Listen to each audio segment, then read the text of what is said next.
అంతులేని నీలం అలల కింద అసాధారణమైన శక్తి కలిగిన సారా అనే జలకన్య నివసిస్తూ ఉండేది. ఆమె యొక్క తేజోవంతమైన చర్మం ఉదయం సూర్యుడి కిరణాలు నీటిపై పడి ప్రతిబింబించినట్లుగా మెరిసిపోతూ ఉంటాయి. మరియు ఆమె పచ్చని కళ్ళు సముద్రం యొక్క జ్ఞానాన్ని కలిగి ఉంటాయి. నీటిని నియంత్రించగల అరుదైన సామర్థ్యంతో జన్మించిన ఆమె సముద్ర సమతుల్యతను రక్షించే సంరక్షకురాలుగా ఉంటుంది. ఒకరోజు సాయంత్రం ఆమె ఉపరితలానికి సమీపంగా సంచరిస్తూ ఉండగా సముద్ర ప్రవాహాలలో అసహజమైన అల్లకల్లోలం కనిపిస్తుంది. నీరు తీవ్రంగా తిరుగుతూ ఒక పెద్ద తిరుగుబాటును సృష్టిస్తుంది. సముద్రంలో ప్రవహించే ఓడలు కూడా అటు ఇటు పడిపోతూ ఉంటాయి. ఓడలలో ఉన్న మత్స్యకారులు పడవలను గట్టిగా పట్టుకొని భయపడుతూ ఉంటారు. సారా తనకున్న అద్భుతమైన శక్తులను ఉపయోగించి తుఫానును ప్రశాంతింపచేస్తుంది. ఓడలన్నీ స్థిరపడతాయి మరియు మత్స్యకారులు సురక్షితంగా ఉంటారు. సారా ఊపిరి పీల్చుకుంటుంది, కానీ అది తాత్కాలికమే. ఆమె తిరుగుబాటులో ఏదో గాఢమైన దాన్ని, అసహజమైన దాన్ని అనుభవిస్తుంది. సముద్రం కారణం లేకుండా ఆగ్రహించదు మరియు ఈ తుఫాను కనిపించని శక్తిచే సృష్టించబడి ఉంటుంది. నిజాన్ని ఎలాగైనా తెలుసుకోవాలని సారా నిర్ణయించుకుంటుంది. సముద్రం లోతుల్లోకి ప్రవేశిస్తుంది. సారాకు సముద్ర భూగర్భంలో ఒక అద్భుతమైన ఓడ కనిపిస్తుంది. అక్కడ ఎవ్వరూ ఎప్పుడూ చూడని మాయా ముత్యాలు, బంగారు గొలుసులు ఎన్నో ఉంటాయి. వాటితో పాటుగా ఒక ముత్యాల గొలుసులతో బంధించబడిన ఒక పురాతన ప్రాణి ఉండేది. అది బంగారు కళ్ళతో ప్రకాశిస్తూ ఉంటుంది. టక్కున నిద్ర లేచిన ఆ డ్రాగన్ ఇక్కడికి ఎవరు వచ్చారు, నా నిద్రని ఎవరు భంగించారు అని గట్టిగా గర్జిస్తుంది. నేను సారా, సముద్రం యొక్క గార్డియన్. సముద్ర ముత్యాలను భంగం చేయడానికి ప్రయత్నిస్తున్న శక్తిని నిలిపివేయడానికి వచ్చాను అని చెప్పింది. ఆ డ్రాగన్ ఆమెను చూసి ఆమె సముద్రం యొక్క గార్డియన్ అని తెలుసుకొని కోపాన్ని తగ్గించుకుంది.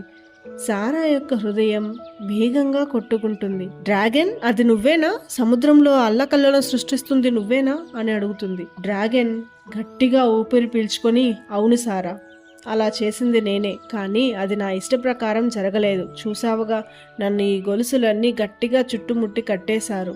ఈ గొలుసుల నుంచి నన్ను నేను తప్పించుకునే ప్రయత్నంలో సముద్రంలో ఈ అల్లకల్లోలాలన్నీ సృష్టించబడుతున్నాయి. సారా డ్రాగన్కు దగ్గరగా వెళ్ళి ఆ ముత్యాల గొలుసులను పరిశీలించింది. అవి ఒక చీకటి శక్తితో స్పందిస్తున్నాయి. ఆ ప్రాణిని సముద్రపు లోతుల్లో నిర్బంధిస్తున్నాయి. ఆమె ఒక్కటే వాటిని విప్పడం సులభం కాదని తెలుసుకుంది. తనకున్న శక్తులను ఇంకా పెంచుకోవడానికి సముద్ర గర్భంలోకి ప్రవేశిస్తుంది సారా. అక్కడ ఒక అద్భుతమైన సముద్ర దేవతను కలిసి జరిగిందంతా చెప్తుంది. జరిగిందంతా విన్న సముద్ర దేవత సారాకు ఆ డ్రాగన్ని విడిపించడానికి అవసరమైన శక్తులన్నీ ఇస్తుంది. సారా వెంటనే తిరిగి ఆ డ్రాగన్ వద్దకు ప్రయాణిస్తుంది. పొరపాటున ఆ డ్రాగన్ దుర్బుద్ధి కలిగి ఉంటే అప్పుడు ఈ సముద్రం మొత్తానికి ప్రమాదకరం.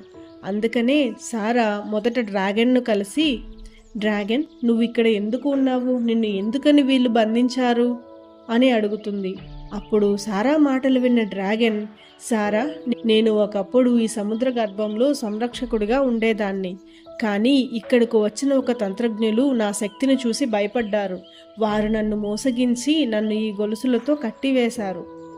డ్రాగన్ మాటలు విన్న సారా డ్రాగన్ చెడ్డవాడు కాదని, సముద్ర సంరక్షకుడు అని తెలుసుకొని ఆ డ్రాగన్ను విడుదల చేస్తుంది.